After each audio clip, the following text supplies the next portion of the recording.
Thank you, Jesse. And hello, VBA, and happy Halloween to those who celebrate. As Jesse said, my name is Moira Shaughnessy, and I'm a Learning Management Officer here in the Leadership Development Directorate here in HCS. And I see lots of applause and hearts. I love to see that. So I'm so glad y'all could be here today. We're here to talk about resilience. So let's dive in. Jesse, let's look at our objectives for today. So we've got an hour, and this is what we'll be talking about. Resilience. What is it? Why do we need it? We're going to talk about strategies for building resilience. I've selected specifically 5 different strategies. So I can tell you my background. When I was young, I got a counseling degree, and then I got a certificate in coaching, and it's been well over 30 years. I've been studying all things related to personal and professional development and wellness. And when I was putting this together, I wanted to find 5 approaches that were evidence-based, that we know worked, 5 approaches that we could do on a daily basis and that wouldn't take hours per week. And that's what we're going to be talking about, these 5 approaches, these strategies for building resilience. And then my hope is at the end of this, you can design a self-care practice that serves to strengthen focus, attention, well-being.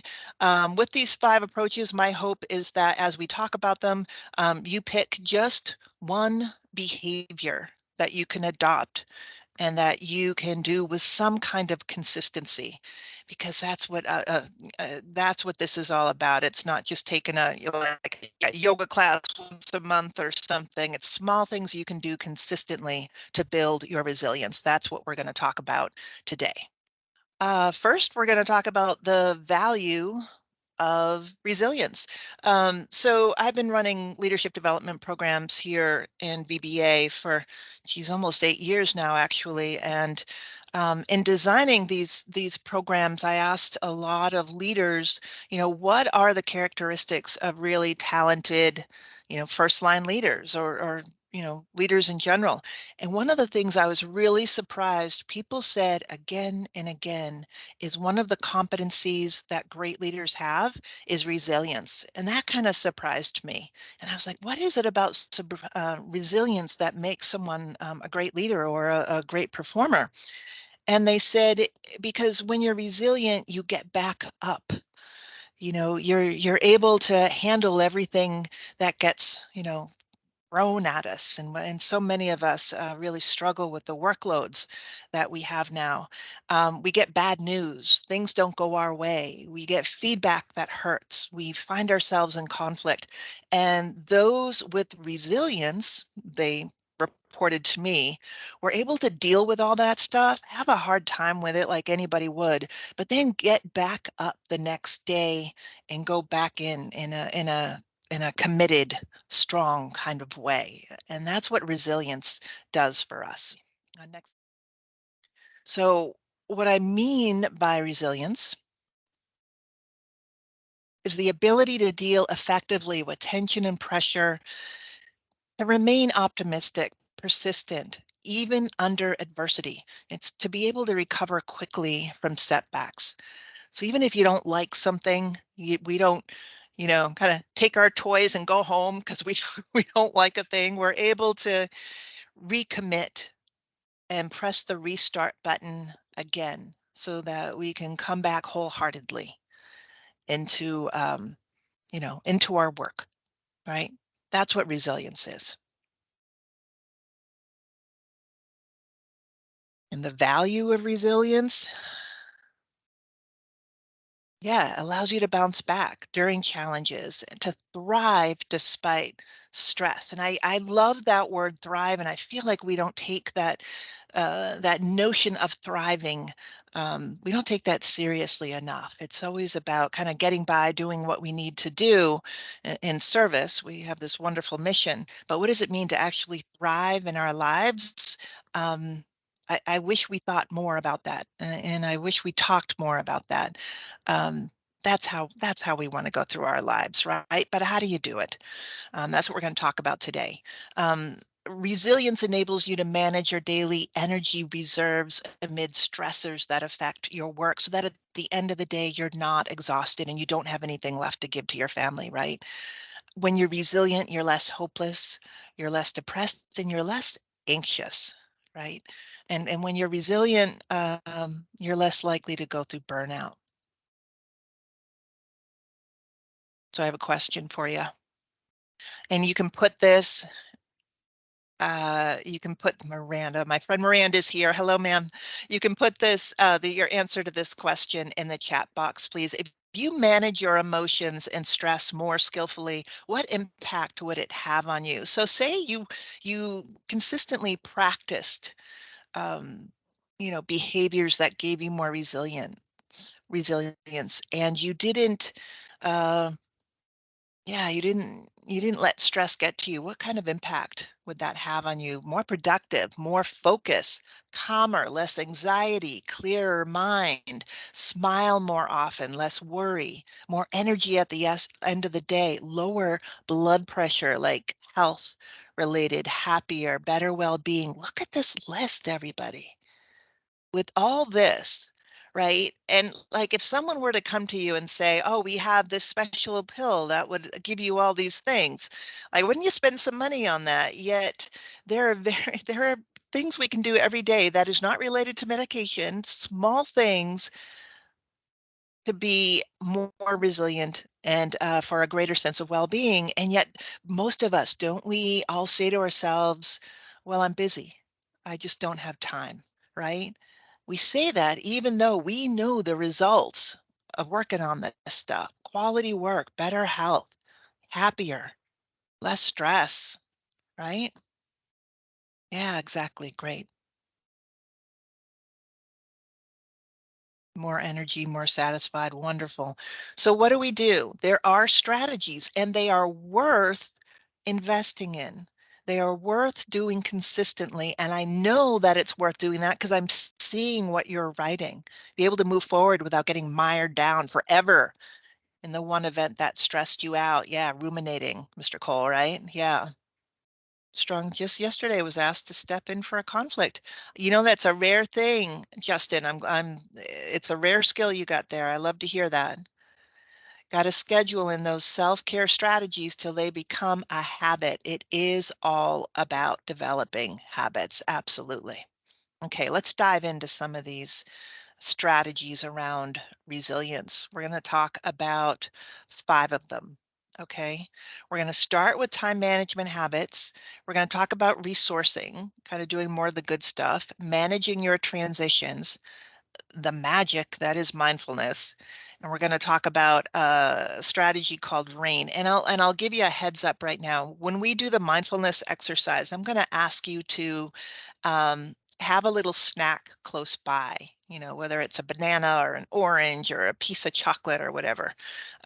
Just so you know, when we get there, please have that close by. But for right now, we're going to start with time management.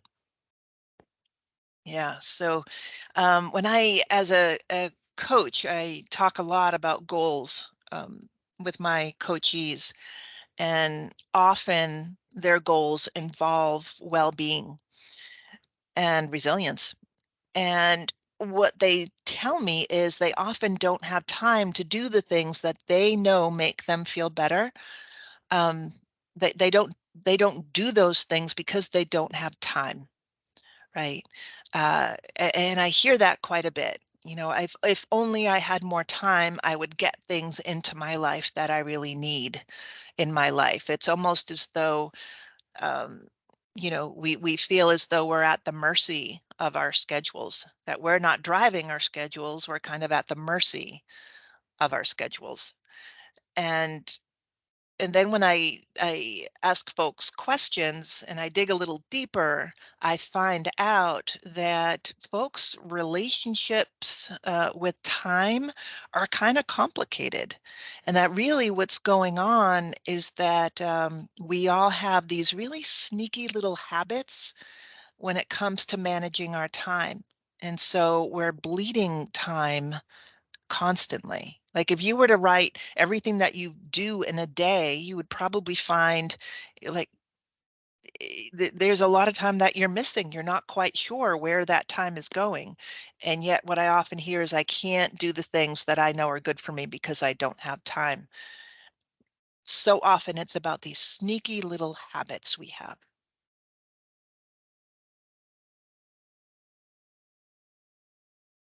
Yeah. I wonder if you write down some of these habits you have or think about it. And you know what, Jesse, why don't you go ahead and click once more and we'll bring some of these habits up.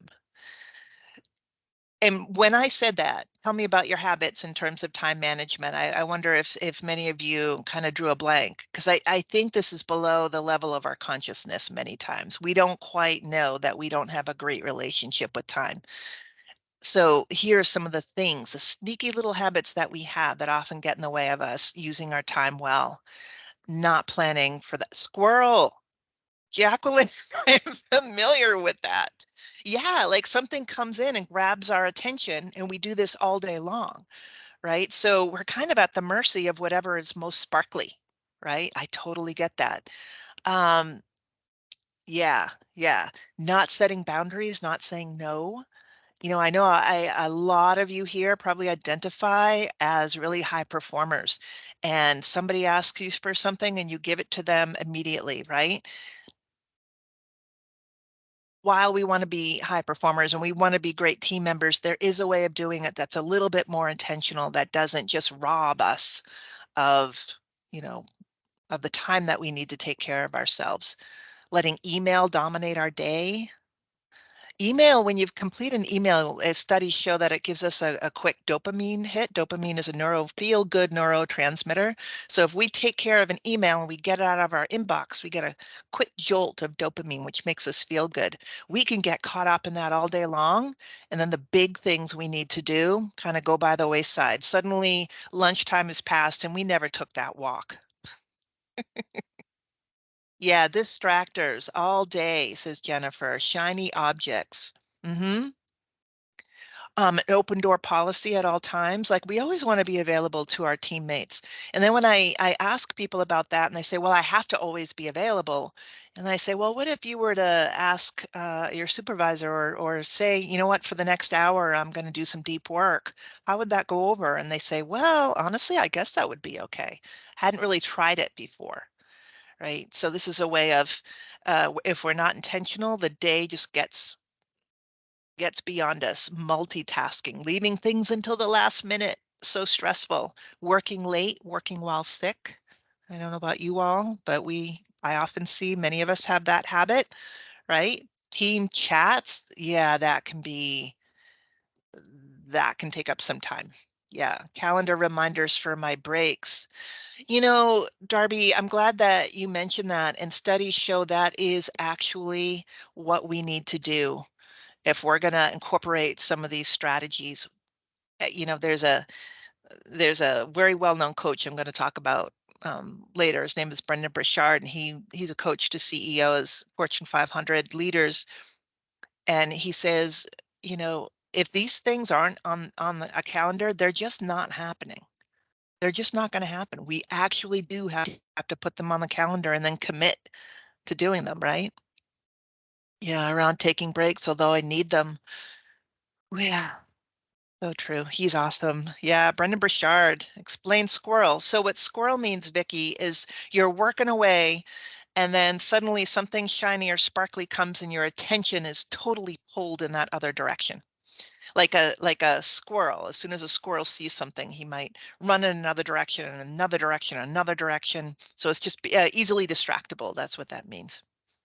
So we're seeing a calendar reminder, or is there an app? Google Calendar, Google apps there's tons of them out there. Time management apps. Google that. Put it on your phone. You can use technology. We could offer a whole class, which we do in time management. I'm not going to kind of go into this in depth right now, but what I want you to get out of this is if we're talking about resilience, you need time to do these strategies. You need to rethink your relationship with time and take control of your schedule so that you're not at the mercy of everybody else who wants to determine what you're doing all day long. Yeah. Okay, so next slide, Jesse. So you know what? Can you go back, Jesse? Just sorry about that. Go back. Do me a favor, everybody. Write one of these habits that are here. I want you to write down one of these that you want to work on. If you're gonna, I mean, seriously, if you're gonna make a commitment and invest in your resilience, chances are you're gonna have to do something around this topic of time management. Pick one for me. And maybe it's one that's not even on here. Not setting boundaries, saying no, not planning for the day, working late, multitasking. See, we all do this stuff. And it's time to press the restart start button and say, you know what? I actually want to be in the driver's seat again. So I'm going to address this habit. Yeah. Thank you. Thank you. Thank you. Saying no. Thank you, Simone. Okay, Jesse. Thank you. All right. So the next is resourcing, doing more of the good stuff. So, um, yeah, what are the specific activities we can do to increase our sense of well-being? There are like brain hacks, right? There are certain things we can do that release feel-good chemicals in our brain. There are 4 specific neurotransmitters. We're going to talk about those now.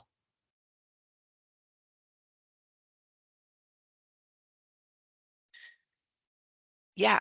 So when we are experiencing well-being, when we are resilient, in our brains, we have activated are these 4 main neurotransmitters. These are like chemical messengers in the brain: dopamine, oxytocin, endorphin, and serotonin.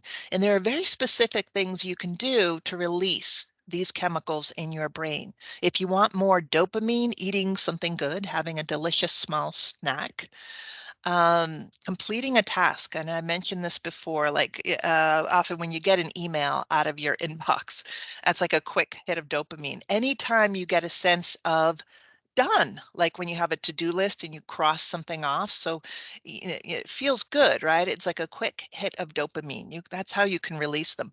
Planning is a dopamine releaser. Achieving a goal, no matter how small. I have a friend of mine and she has like one of those done buttons, or like like easy buttons when you hit it and it says easy. She has like a done button. It's like done. And just that little quick hit is like us gives her a sense of well-being, a little boost there of dopamine. Oxytocin is the love hormone, and it's a feel-good hormone. Especially new mothers tend to have a lot of oxytocin. We get it when we're socializing with one another. So if you feel like, oh, I'm so busy, I don't want to take that 5 minutes to talk to my friend. Sometimes if you're getting burned out, it's worth it to take that 5 minutes to socialize. It releases oxytocin. Physical touch does that. So studies have actually shown that if we hug someone for 20 seconds, it floods our brain with oxytocin. So if you work from home with your partner, a 20-second hug, apparently, there's all sorts of research out there, will give you a quick hit of oxytocin. Taking a moment to pet your animals, doing something to help out a teammate, crocheting, I love it. Um, these are things that make us feel more connected, and that releases oxytocin and increases our sense of well-being. Endorphin is another one. Gets released when we exercise. And those of you who exercise like before work or during your lunch break can attest to how good it can feel to get out there. Listening to music releases endorphins, laughter, taking a minute to look at something funny that your colleague has sent, or some funny meme, or adding to a conversation that makes you laugh, that type of thing, tends to release endorphins. The last one is serotonin. You get a lot of serotonin by exposure. I remember over the summer, I'd set a timer, and for 10 minutes, I'd go out in my front yard in the sun. And by the time I got back in, it just reset me. It felt good. And turns out what that was doing was releasing serotonin. Mindfulness will do that for you, taking a walk in nature, meditation and mindfulness. I imagine like some of those repetitive motion, like knitting, crocheting, that type of thing. Pull weeds in my garden, easy way to deal with frustrations. I love that. Janelle, that's a great idea. Sun is brutal, Darby. I get it. Um, Quick doses. Love doing a 15-minute walk with the dog. Yeah, it doesn't have to be for an hour. These are quick things, right? Yeah. Now brightly lit, mood improved just with that, says Diane, when the sun comes in, opening up your shades and getting some light. There's science behind this. It's not my opinion. And the reason why it feels good is because these are the chemicals your brain is releasing. So look at this page, write down one behavior, one thing you're going to do to kind of hack those chemical messengers, those neurotransmitters in your brain. What is one thing that you can do, see to do during your day to increase your sense of well-being?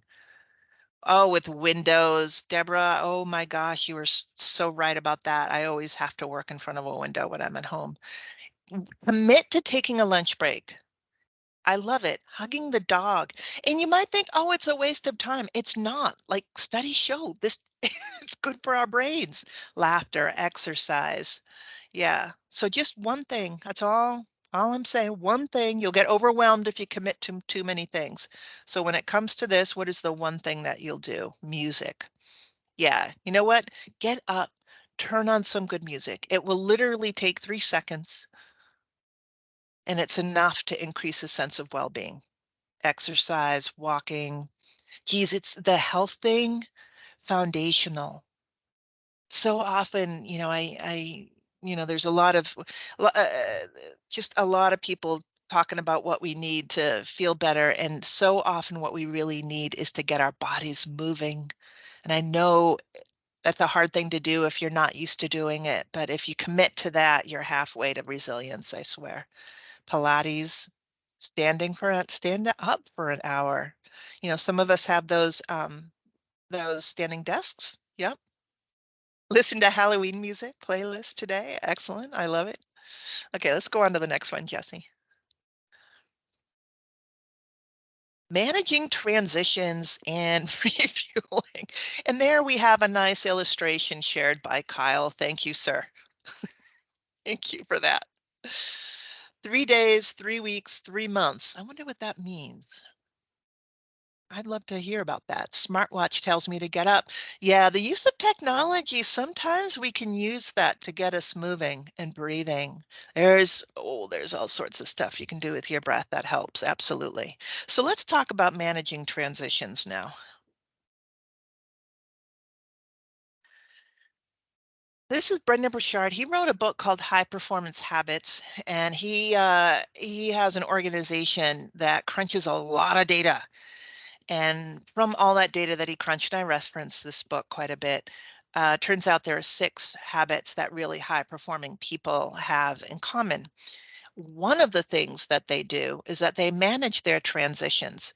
So here's a quote here: in a decade of coaching high performers, and he coaches like Olympic athletes, Fortune 500 people, politicians, famous politicians, and all that.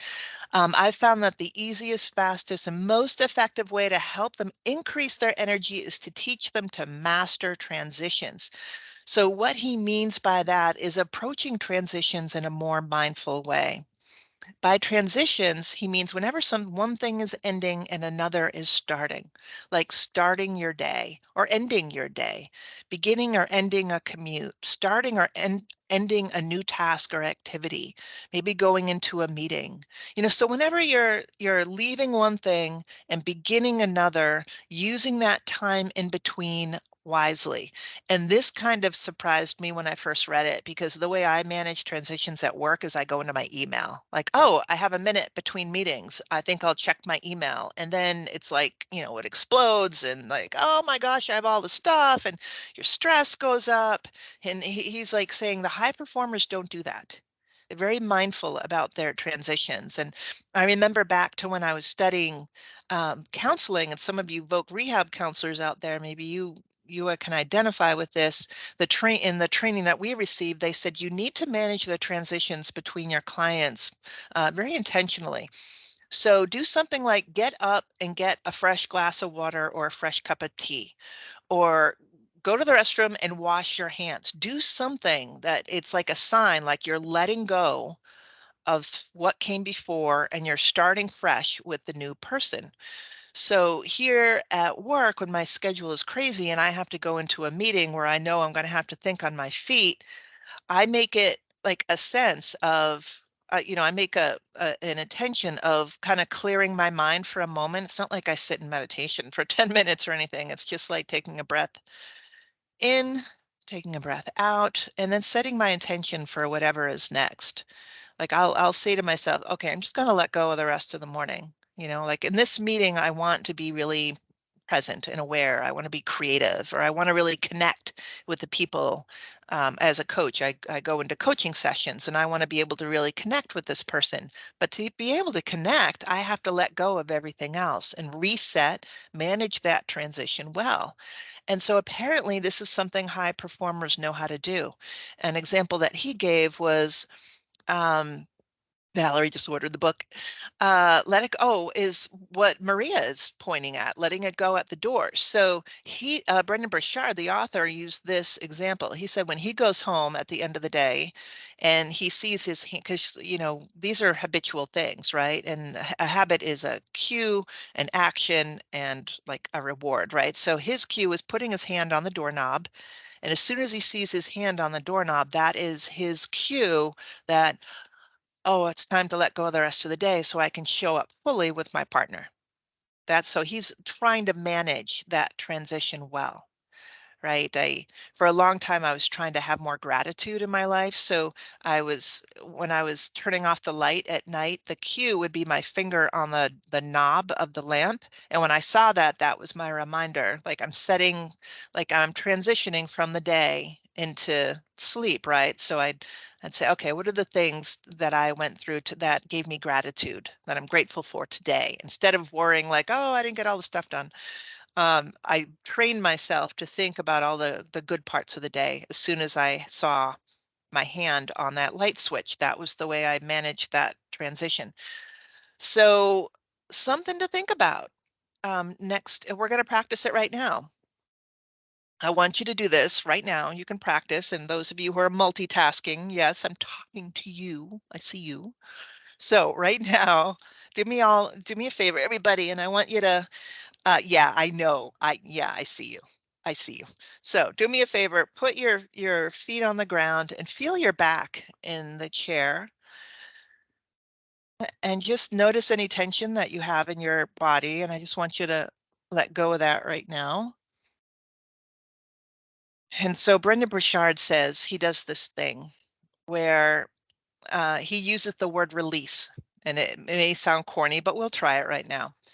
So I know a lot of you are coming into this moment right now with a lot on your plate, and I'm going to give you permission to practice this. Just release it. So as you breathe in through your nose and out through your mouth, just silently repeat the word release to yourself. And you're letting go of the rest of the day and whatever worries you have. And it's just release, release, and release.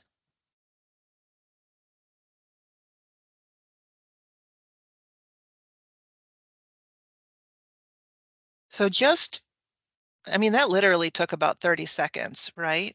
And no, even if you do it once, the pause quite often, says Jacqueline. Yeah, it's like taking a pause. The more you do it, the more of an effect it has on you. When I first started doing this, it didn't have much an effect, but I kept it up because I heard if you practice, it gets better. Wow, does it work? It's to the point now where all I have to do is feel my back in the chair. I breathe in through my nose and I breathe out through my mouth. And immediately my stress level goes down and I'm more focused and I just have more clarity, like I can think straight again. So I had a coworker and we used to work in this big building and I could hear she studied this stuff too. And I could hear her on the other side of the room saying, release, release, release. And I laughed. I don't know if that's what he meant, but it was working for her. So that's what she did. Release. Might do it a little more quietly, but anyway, I still laugh when I think of her. Yeah, let's go on to the next one, Jesse. Release. All right, this is the big one. This is mindfulness. Um, we could have an entire class that is devoted, and I know there's all sorts of resources out there. I got to tell you, it is being studied like crazy these days. Release the hounds. Yes, it is. Mindfulness is being studied like crazy. They are seeing amazing things that are happening with those who study mindfulness in as little as 12 minutes a day. Let's go on to the next page. Yeah, there's all sorts of mindfulness, and it will go out. There's a couple of organizations. There's the Workforce Effectiveness Division, and my friend and supervisor, Miss Cecily, might even I'm going to put her on the spot. Perhaps she'll share the SharePoint site, and I believe they have some mindfulness classes probably coming up within the next quarter or so. So mindfulness is our ability to focus on the present moment and to just be aware of our thoughts and feelings, sensations in our bodies, and to like witness all that just without judgment. It's a level of openness and curiosity that we don't typically go through our lives with. And Ms. Horner is always on top of everything. Look at that, sharing that. Thank you, ma'am. Um, there's some references in there. This team that's within HCS, they do amazing work there. You can check out their SharePoint site. Something about witnessing whatever is in you, whether, and even if it's not pleasant, like, there's the frustration, there's the anger. Oh, right now, that's a little bit of stress. Just noticing it. I once heard this phrase, name it to tame it. Research tells us by just naming it, noticing it, being open to it, it gives us that much space so that we can breathe. It doesn't get rid of it altogether, but suddenly we have some perspective and it lowers our stress level. This is the exact assignment my counselor gave me this last week. Kyle, it's because it works. And I just feel like we just don't talk about it enough. Inset Timer is a free app. Yeah, Apple Fitness, they have 5-minute mindfulness exercises. If you have a VA phone, there's a wellness app on the VA phone. You could get something there as well. It works. Yeah. Next page, Jesse. Look at these benefits. More innovative thinking, better communication, the brain's executive functions. So you're able to pay attention more, diminishes distractibility, improves sleep, reduction in pain, increased productivity, increased happiness, increased focus. It's amazing what it does. And this study after study after study, this is what it's showing us. Team says mindfulness exercises too. And I use this list here, examples of mindfulness exercises, as a way of getting this point home. It's not about sitting in a full lotus for an hour. Okay, anything you do during your day that you have to do, because when you say I don't have time, can be treated like a mindfulness exercise. Like, look at this list. How many would say washing dishes is a mindful thing, right? Or taking a shower is a mindful thing. But the minute you let go of whatever you're thinking about and focus completely on the task at hand, that's a mindfulness exercise. So as you're doing the dishes, you're noticing the temperature of the water. Right? You're noticing the suds, you're noticing what it looks like, and then your mind will get busy again. It's hilarious. Your mind will get busy again, and you let go of whatever you're thinking about and you recommit to doing the dishes. Or you're in the shower and you're thinking about the day ahead and all the things, and you let it go and you just notice what the water feels like on your shoulders. You know, breathe in, breathe out, water, you know, just letting go and practicing it again and again and again. Um, It is that easy. I kid you not. Setting aside some apps, of course, that's always a good thing. But from this slide, what I really want you to get is that every day, all day is an opportunity to practice mindfulness. Your drive home, where you're noticing the colors of your environment. And then your mind's gonna start spinning, and you're like, thinking, thinking, thinking. Let it go, noticing the colors, thinking, and then you'll think some more, get distracted, and then you'll bring it back to the colors, back to the breath, back to some kind of anchor. That's all mindfulness is, and it works. So there's this book called Peak Mind. Find your focus, own your attention, invest 12 minutes per day. The author's name is Amishi Jha, and she's one of these people who's doing research on mindfulness. She's worked with professional football athletes. She's worked with the military. And at first, people were really resistant because it sounded too out there. But the studies indicate that our brains start literally rewiring with 12 minutes a day.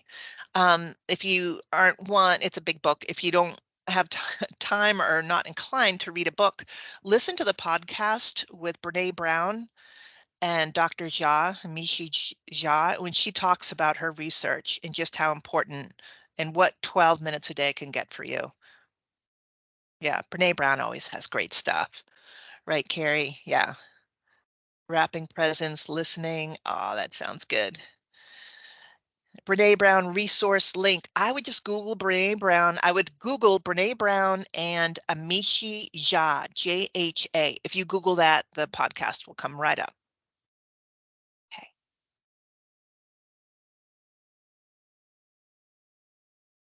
Yeah, more resources, articles, YouTube, mindfulness, they're everywhere at this point. Capture all these sources. What I'm going to do, Chari, and I hope I'm pronouncing your name right, is we have a PDF of these slides. Okay, so you can have that. PDFs are always available on our SharePoint site. Maybe Jesse will drop it into our chat right now.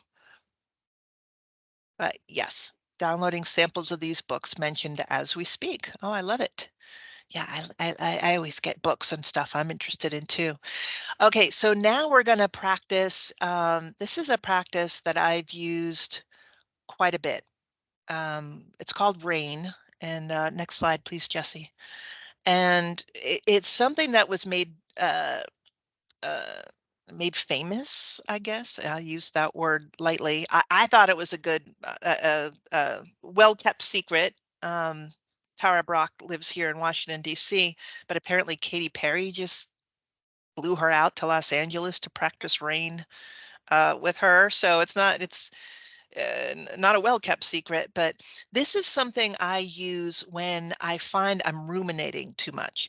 So we ruminate, like if we get caught up with, I don't know, worry, and you find your mind is coming, like you're trying to do your work, but you keep getting this reoccurring thought that's making you crazy. Like maybe somebody did something to make you upset, right? Maybe you're in some kind of conflict, or there's some kind of worry that's got you, or something wasn't fair, or this should be done better, moral outrage, or something that captures us, and we want to let go of these thoughts, but we can't.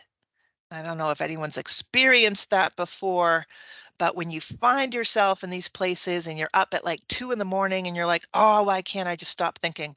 This is a great exercise to try. Yeah, so rank cognitive behavior therapy, Jennifer, I don't know enough about that.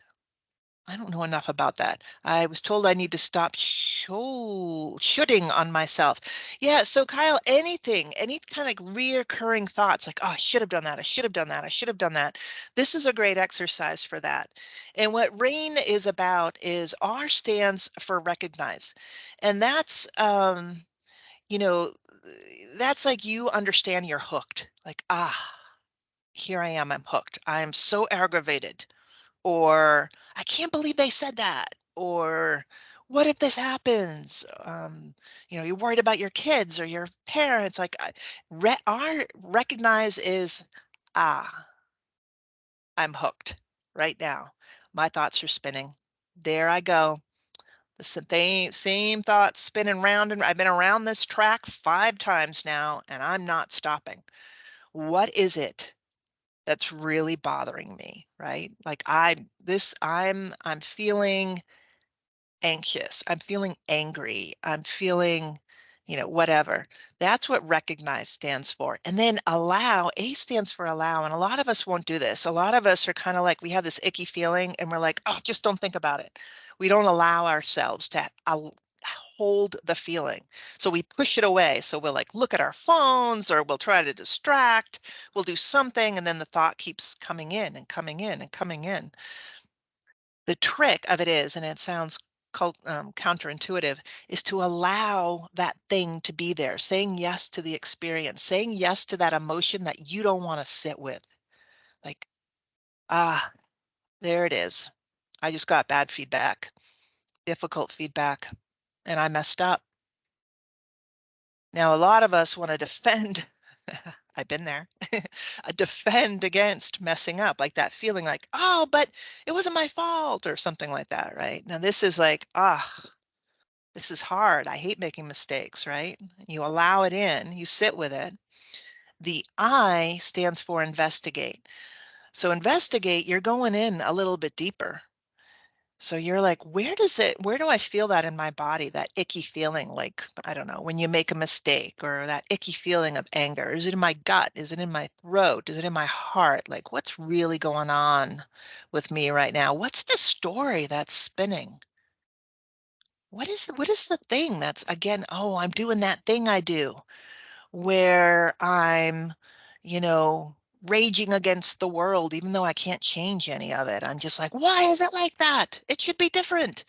It's not going to be different anytime soon. There I go, up on my soapbox. There I go again. And that's what that is. I can feel it in my body. I can feel that tenseness. What am I longing for? What do I really want in this situation? I want some hope. I want some relief. I want to feel good about myself again. I want, like really identify with it. And then the N, my friends, sadly stands for nurture, because I know about you all, but I was kind of raised with this model of, tough it out, like get rid of it and move on and, move forward. N means like we actually take time to recognize, this is a painful place. I'm stuck. I'm hooked. I'm hooked right now. And you put your hand on your heart, says Tara Brach. You breathe in through your nose, out with from your mouth, and you comfort yourself like you would someone you care about. Now, I know many of us are out of this practice. We're not very kind. We have a very strong inner critic that tells us to get over it and be professional.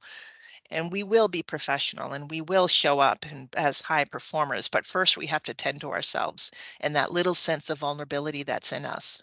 We have to acknowledge it. Okay.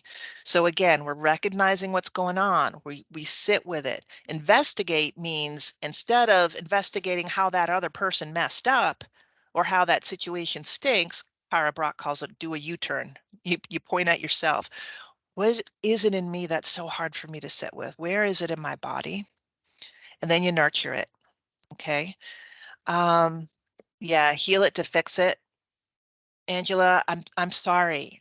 I'm not a big fan of feeling all the hard things, but the only way out is through. You've heard that before. Unfortunately, it is. Yeah, rub dirt on it. Ma'am, my friend Renee is here today. I always love seeing Renee. That's what I was taught. Rub some dirt in it. It'll be okay. We need more than that. It's crazy. So Radical Acceptance by Tara Brach. If you Google rain, Tara Brach, find a YouTube video of Tara Brach walking you through this. The next time you're hooked and you can't get out of it, you're stuck in worry, you're stuck in anger, you're ruminating, go watch Tara Brach with Rain. Hydrate, Windex. Hey, Google, play Roll with Me by Steve Winwood. You have to feel it. And here's the thing, like so many of us try to talk ourselves out of the negative feelings, but we can't just say, I'm going to change it and go, dance my way out of it. We actually have to feel it first. We got to sit with it a good while. Yeah. What are your questions about this practice? This is one that a lot of people aren't familiar with, or anything that I've presented so far. What are your questions? I've said that several times. I'm probably setting off people's Alexa as we speak. I do that during meetings sometimes. That's funny. Same, same, says Colleen. Yeah. All right. So, yeah, design a self-care practice. Let's go to the next slide and you'll see what I mean by this. So, set a goal for yourself. Maybe it's to experience more calm. Maybe it's to experience more focus despite your workload. Um, Set a goal. And then we got to talk commitment because none of this works if you do it once. I'm really sorry to tell you that. And that's why I picked 5 practices that you can do really quickly, because you can't say I don't have time in my schedule for it. Repeating it again and again. Army teaches in resiliency training. Yeah, and the Army teaches this in resiliency training because the Army's resilience training is based on the work of oh gosh, I forget his name. Seligman, Dr. Seligman. So Dr. Seligman was the main researcher when it comes to resilience. The Army gave him all this money and uh, they were like, look, you got to figure out what makes people more resistant than others. And he's a positive psychology out of the University of Pennsylvania. And yeah, this stuff is based on research. And in the field of resilience, we know this stuff really works. Um, Hardest is allowed because that is where the avoidance creeps in. Ah, Don, that's such a great point. Yeah, so we're gonna do an action plan, right? Oh, I'm gonna do this thing because I know it's gonna help with my well-being. And then the avoidance slips in, then resistance comes in, right? And it's there for a reason. So then we can use some of those mindfulness practices. Like, what is that about? Because I know taking a 5-minute break away from my computer and going out in my front lawn for 5 minutes is really going to serve me. What's the resistance about? Breathing in, breathing out, just kind of sitting with that resistance and getting really curious about it, really open and curious. More and more research is telling us that we don't make great changes by relying on discipline alone. Discipline only takes us about that much of the way, sadly. We weren't really raised with that knowledge in our culture, but discipline does very little. Um, we need to dig a little bit deeper and figure out what is that resistance about. Often it's because there's some sort of a fear that might creep in. Like if I step away for 5 minutes, what's going to happen? Oh, somebody will see I'm away and maybe they'll think I'm not, I don't know, not responsible or not responsive or something bad's going to happen if I step away. You got to name what that underlying resistance is all about if you want to address it. It's such a great point. Behavior change is a whole science in and of itself.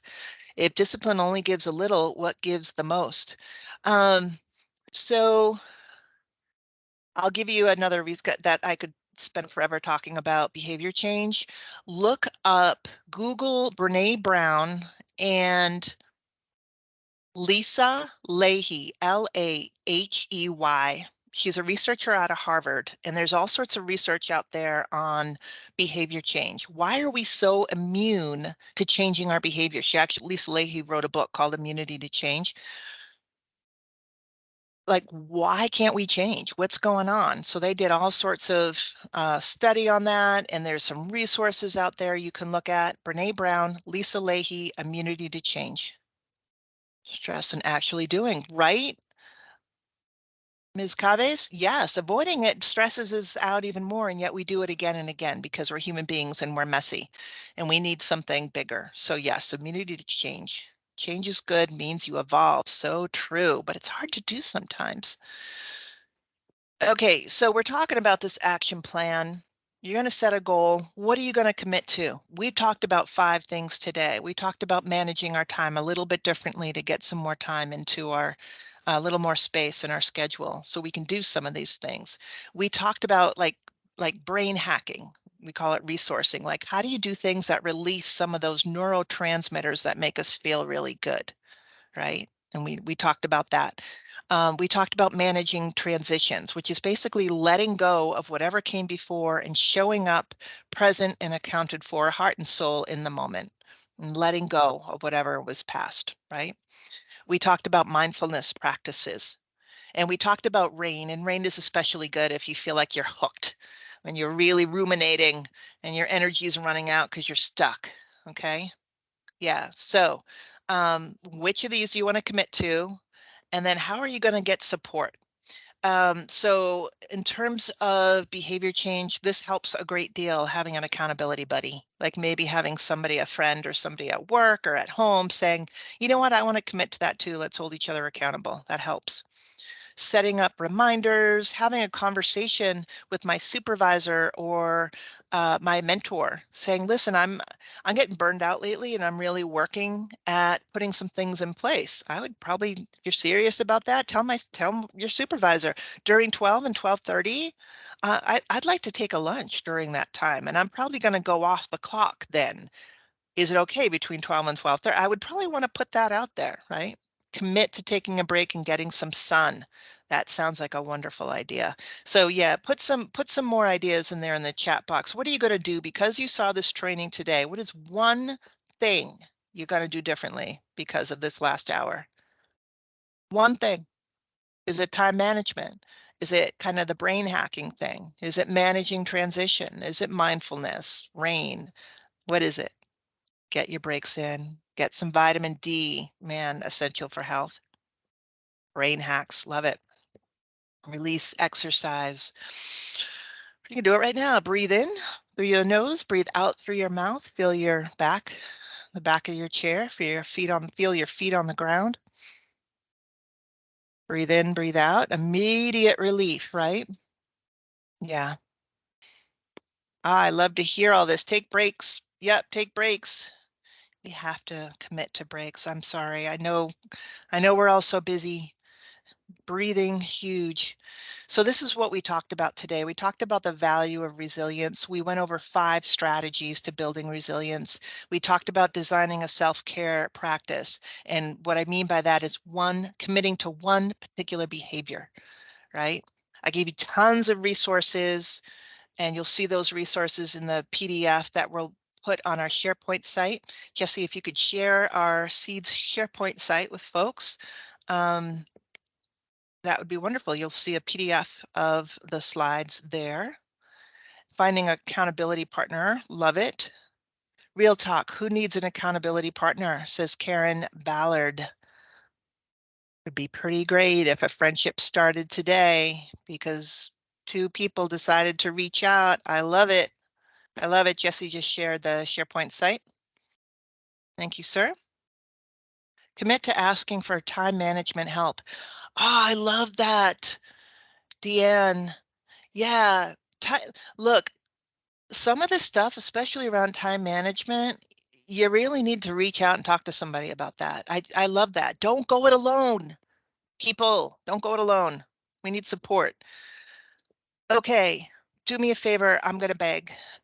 Please take the eval. It's like 5 questions. It takes you 30 seconds. Jesse, if you could put the link to the evaluation in there. What that QR code is, that is only for people with government phones. That QR code does not work with your personal phone. Okay.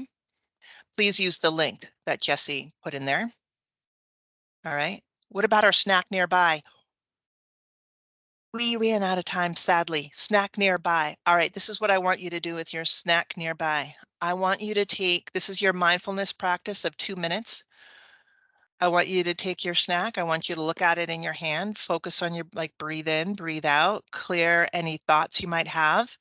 Slowly take a bite of your snack and really taste it. Like, don't do anything else. Don't look at email. Don't do anything. Notice, is it salty? Is it sweet? Is it crunchy? Is it creamy? What does it feel like? When do you taste the most? Is it when you breathe in? Is it when you breathe out? You might notice that it's when you breathe out, oddly enough. And just notice, when do I want to swallow? When do I want to chew? When do I want another bite? And the mindfulness practice is being very present with one bite of food. And so when you tell me I don't have time for mindfulness, everybody eats all day long. You can use tasting food as a mindfulness practice.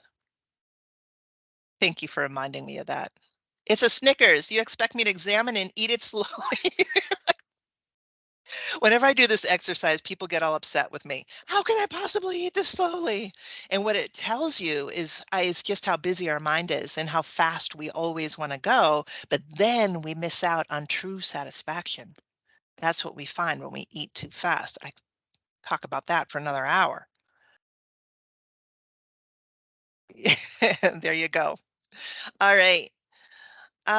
So we talked evaluation. Please do evaluation. A recording of this session is going to be put up on our SharePoint site. Please share it with any friends who you think could use this.